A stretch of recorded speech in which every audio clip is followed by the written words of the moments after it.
Hi. I have Sunday hair. We're going to be very kind about it. It's the last day of my reading week. I start classes again tomorrow, and I was just having a little peruse over the big long list of things that I set myself out to do at the start of the week, and I would say I've achieved, 3%. I did so many things. I built a new desk, we have a new pantry, I cleaned all of my clothes, I went on walks, I looked after my body, I did exercise. Just in terms of things that helped, I read some chapters. I really envisioned this week as being blissful. Me sat comfortably with a steaming tea or a coffee and these academic books and these notepads and post-its and all the rest of it. And then I simply didn't. But that's fine. Classes start again tomorrow. I can get back into the rhythm of things. One thing I have learned is that structure and rhythm are really important. And if I blink, that rhythm disappears. So I need to keep on top of it. Discipline is going to be the key thing I look for over the next 5-6 weeks before it all goes to hell at Christmas. Now then, it's been 2 whole months since I started drama school, which is sort of nuts. I feel like I've brought you along for a little bit of the ride, but there are certain parts of the day-to-day experience that I wanted to figure out before I properly started to vlog it. And we're there now, so this is a revolutionary new concept. I've asked on Instagram for your assumptions about drama school. You've come through. I'm gonna fill in some blanks for you. Now, I will caveat this by saying I am speaking from the perspective of a person who is doing a master's degree in musical theatre performance at Mount View specifically. I can't speak for all the other drama schools. I can't even speak for other courses at my institution. Everyone's experience is going to be different. Also, I'm coming at this from the perspective of someone who let it go for a period of time. Pun not intended. And that actually answers one of the assumptions, which is that you can't go 2 minutes without quoting a musical. My apologies. But at least I didn't break into song. I had to fight every urge in my body not to break into song, but I managed it. That's discipline. So my response to some of these assumptions might be completely different to someone who is in the second year of their BA, or who is 18 and has just started their future adult life. I've lived one of those, and I'm doing it all over again. So yeah, all of those are asterisks in everything that I'm about to say to answer your assumptions. But let's get into it. The first batch of people were saying things along the same lines of competitiveness. So your classmates are lovely, but there's an underlying competitiveness. You all judge each other. People are nice to each other, but they're actually very competitive. Everyone's comparing themselves to each other constantly. And here's the thing. I think it depends on your definition of the word competitive. This industry that I am trying to get into is a competitive one insofar as there are thousands of people who try and make it as an actor and a limited number of roles. I think one casting director said to us that they'd seen something like 11,000 applications and they only got to audition 500 people for a cast of 24. Those numbers might be exaggerated. I might be making those up. But as far as I can remember, and any classmates in the chat can vouch for me, that was a pretty intense thing to hear. I guess that's the name of the game. On the course, however, I would argue this is the least competitive my industry is going to get. Because I'm not auditioning for roles here. They are picking the shows that we're going to do, picking the scenes and the numbers and all the rest of it that we're going to do to suit our strengths and help us in our learning. So my classmates aren't my competitors. We are not up for a role against each other. They are picking the roles to suit us.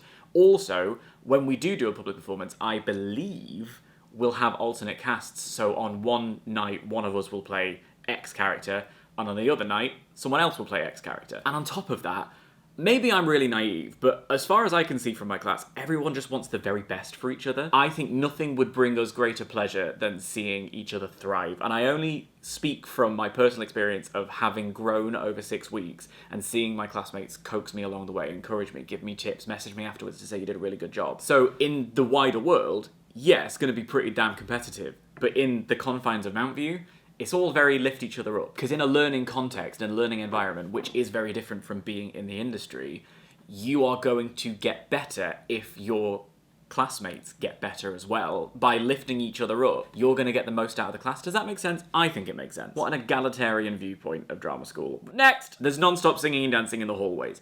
No, but what you're more likely to see is someone sat hunched in a corner going, nothing's gonna harm you, not while I'm around, all of that. Trying to get it in the head, remember their lines. What I have seen far more, and I absolutely love that this is a part of my day-to-day life, is people arguing in the hallways and not being able to know whether or not they're doing a scene. Sometimes it gets heated, man, and I'm watching them and I'm like, do I intervene or do I applaud? I can't tell. And I never want to know the answer. You're also going to walk around and hear people all of this stuff all over the place. It is a very overstimulating environment. There's a lot of sounds and a lot of noises, and this is sort of leaning on a question that we're going to get a little bit later on. But it is a very nice thing to be walking up a set of stairs and see a couple of people in the corner trying to flesh out their harmonies to Take Me or Leave Me. It's really nice. A lot of the people are extroverts, and you wouldn't have a good time if you weren't.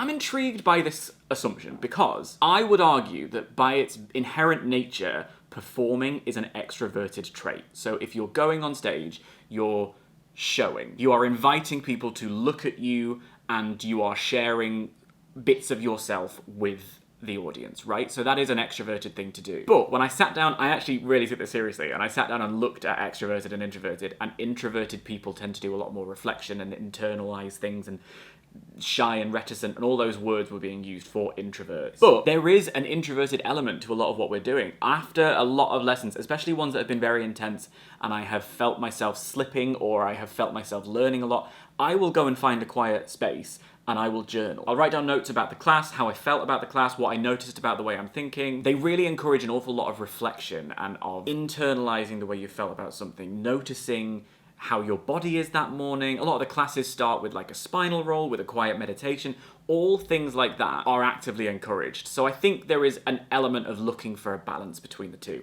Obviously, inherently, more extroverted people are going to be drawn to something like this. But I think if an introvert knows themselves well enough, they will more than handle this. In fact, I would argue they'd be very well equipped in certain places. So yeah, you assume pretty correct, I think, that there are a lot of extroverts, but I would argue it's to do with the profession more than it is to do with whether or not an introvert could handle it. Does that seem fair? I think so. And I'm going to give that assumption a chaser, and these ones are really fun because I think it shows sort of your era. There are a lot of, let's say, Sharpay Evans characters. Is it a bunch of Rachel Berrys and Kurt Hummels? The canteen is like in the original series of Fame. So basically what you're asking is drama school like the depictions of drama school on television? To which I would answer, sort of and no. Like, if you watched Footballers' Wives, that's not quite what football is like, is it? Sort of, in places, but not always. Like, I have seen far more leg warmers in the past 2 months than I've seen in my entire life. That's like Fame. The bit that is likely is our singing rep class where we have to bring a song based on a theme, and it reminded me of Mr. Shoe setting you a task. And I do actually have a playlist called For Mr. Shoe's Class of all the various songs that I was looking at for the different themes. Plus there are a couple of people who I would say fit the Rachel Berry mold. And I think it is a mantle that they wear proudly. At this point, especially on a master's degree, we know who we are, and it's a place where you are encouraged to lean into being curious about the musical as a piece of art, where they want you to know not only what the song was, but why it was written, where it comes in the musical canon, where the show fits in like a historical context. And look, when I watched Glee, I was a bit of a Rachel Berry apologist because I understood. Again, it's one of those things where this is your passion and you are given the grace to thrive in it. That inherently is going to bring out a bit of a Rachel Berry passion. I think I'm more of a Santana. Maybe that's because I really connected and projected on her, and actually Santana is in some ways the reason why I'm here doing this. There was that episode, I think it was in season 4, when they're at Niada, and Santana has a whole thing where she fights to get a big role, and she talks to her childhood self who says, like, don't forget me again. And I realised when I watched that I had forgotten my childhood self, and so that's when I first started looking into potentially doing something like this 5 or so years ago when I watched it during lockdown. Point being, if there are people walking around like Sharpay, people walking around like Rachel Berry, like Kurt, like Santana, like Janet Jackson in Fame, the reason for that is because those characters are written by people who've had these experiences, and some of these experiences are a bit universal, I think. Live your best Rachel Berry life as far as I'm concerned. Next, you have to tone down your love of popular musicals for staff to treat you seriously. Interesting, because in some ways, it asks you to look a bit deeper at some of the popular musicals that you may have grown up loving. So for instance, in our acting through song class, they encouraged us to not bring in songs by Andrew Lloyd Webber. Or I think specifically they said be discerning. And then I asked why that was, and the answer was very much not from a place of because those songs aren't good. The answer was more to do with the length of the song, the style of the music and the melody and the lyric, and how the songs are made and what that does in terms of helping you learn in an acting through song class. It's not that you can't sing a song from a Lloyd Webber, it's more how is this going to help you. And if you're going to come in and sing a 6-minute song like Gethsemane, that is not the best tool for you to learn acting through song and for everyone else in the class to learn it as well. Not because the song's not good, not because you can't do a hell of a lot of acting with it, because it's kind of 7 minutes long. We had a contemporary musicals, a mega musicals week, so things like a Les Mis, a Wicked, a Phantom, and that was the week in singing rep where we were encouraged to bring those songs in. And the reason there was a one specific week for that is because we had one specific week for everything. There is not so much a snobbiness that we are faced with. Instead, there is an encouragement to look broadly, if that makes sense. Also, half of these staff have worked on these shows. I've had dance lessons from someone who's been in Mamma Mia. I've had singing notes from someone who has MD'd Wicked. Like, it's not an environment where the idea of these things that bring a lot of people in to the spaces that we love is looked down on. People are going to have their tastes, and just because your taste is one thing doesn't make it wrong. Maybe that's just because that's how I think, so if someone does come at me with a choice take on Phantom of the Opera, I'm gonna be like, okay, and allow them to feel that way, and it won't change how I feel about something. Maybe that is just me. But from my perspective, yeah, I think the TLDR of that answer is no. No one is trying to stop you from liking popular musicals. They will say, that's wonderful. If you like that, you should also look at this, this, this. And I think that's a real nice thing, to be honest with you. You need to be a triple threat in order to succeed. Now, I can't fully answer this question because I have currently yet to succeed, because I've not been out into the real world, and the real world is different to school. But they are prepping us to be able to walk into those audition rooms and dance, sing, and act. So that when I'm offered an audition, I can walk into the room and be prepared and give myself the best opportunity to succeed, if that makes sense. Look, straight talk. I'm not the world's best dancer. I'm getting better, but I'm not under any illusion that I'm going to walk into an audition space and suddenly they're going to be like, dance captain. But I will be able, hopefully, at the end of this, to walk into an audition room, do my song, do any monologue, or whatever they want, and if they want to see some dance, learn the choreography and perform through it such that they can see how I not only take notes, how I find my way back into the choreography if I lose a step, and also, ultimately, that I'm going to be able to sell it when I'm on the stage, because we'll have a rehearsal process where I can get into the minutiae of how to do these dances. They're prepping us to be able to do the work, in short. Some roles won't have any dance. Like, there are going to be people on my course, hopefully, who end up as Fontaine, and I don't believe that number does any dance. I don't even think she's a lovely lady. But they'll leave ready to go and do something if they were challenged to. If someone did a radically different movement-based version of Les Miserables, where Fontaine suddenly has a ballet number, you know, they'd be able to get into the room. Whether they get the role or not is a different question. Everyone has their different skills. So no, I don't think you have to be a triple threat in order to succeed. I think what drama schools, especially my course, and I assume other courses like it, want to give you is that triple threat grounding. But like I say, ask me again when I've been in the industry properly for a little bit of time, because I might have a completely different perspective. But whether or not you need to be a triple threat to succeed, I really like the fact that I'm being drilled and I'm being given this opportunity to dance again. That's a J-Lo reference. There's a weird snobbery between each course, e.g. BAs hate MAs or judge foundation students, actors don't talk to the production students. I can't speak for the BAs or the foundations. From my perspective, anyone who has the balls to walk into that space every single day deserves respect. My respect, at least. Because this is a hard course. The vulnerability of offering yourself as a performer, the stamina and the tenacity required to be able to do some of the things that we're doing. You worked hard to get there and you deserve respect. So as far as I'm concerned, no snobbery. Where I do have a little bit of a is I sometimes look at the BAs and I think of myself that age and I'm like, I wouldn't be ready for this. So if they walk around all bright-eyed and bushy-tailed and thinking that they're going to take on the world, sort of that's their prerogative. I can sit here as a grizzled 30-year-old and be like, oh, the world's going to bite you.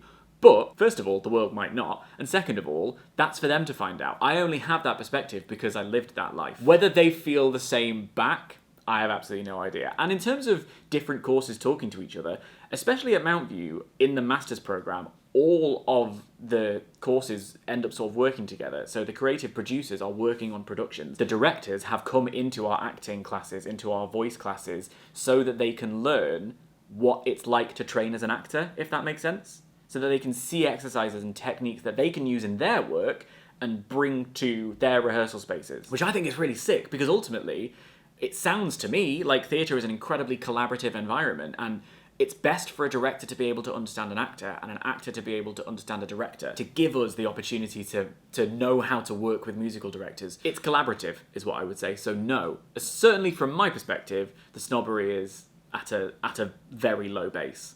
Ask one of the BAs, though, they might have a completely different argument. Cliquey and people will only be friends with you as networking. This is a double-edged answer. On the one side of it, in life, there are going to be people who only sort of are friends with you because of opportunities that you might bring their way. You can usually tell the real ones because they will struggle to ask for help.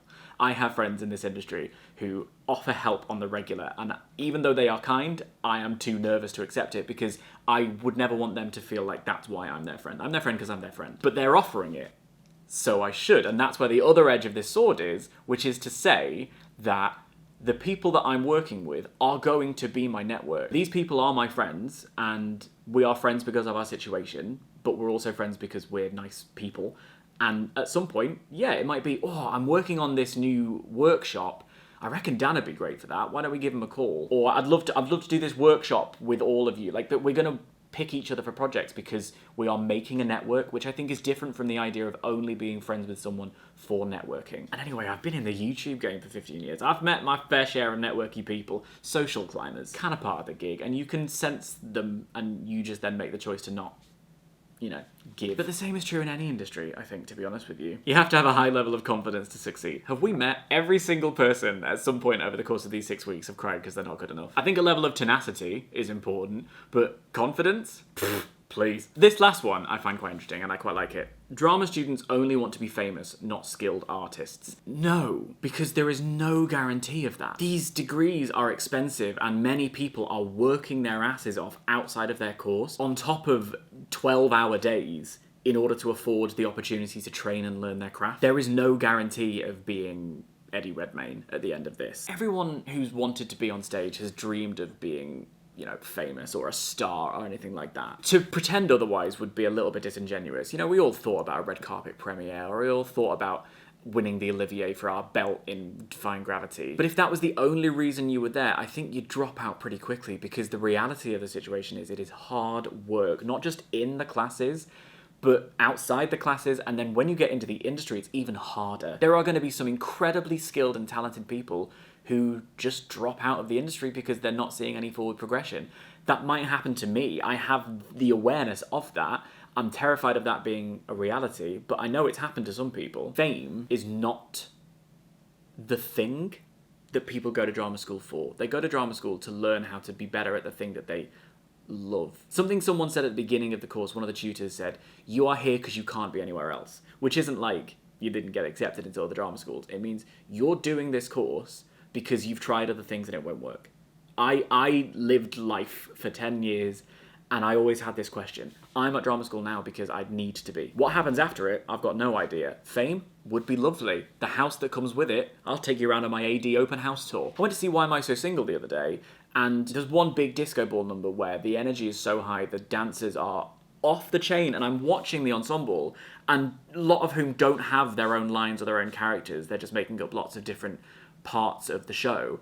And they're throwing everything at it, and I was so jealous of them because of the way they get to express themselves every night. That's what we're there for, not for fame. And it would be a lie to say people didn't want it, and it would be a lie to say that I wouldn't take it if it came, but the reality of the situation is fame, success, nothing is guaranteed. You have to work your ass off for it. If you're there looking for fame, I think you're in the wrong place. That would be my advice. There's definitely something interesting in exploring how X Factor and the sort of celebrity culture of the 2000s, the reality TV boom, Big Brother, The Only Way is Essex, whatever, took the idea of normal jobs and devalued them. Like, how often did you hear someone say, like, oh, my job at Tesco is rubbish and I really want to be on the stage and I want to be famous? Like, we were presented with this idea that it was fame or nothing. And there's something quite fascinating on a sociological level to look at with that. This is not the place for it, nor am I the person to do it. So yeah, fame isn't everything.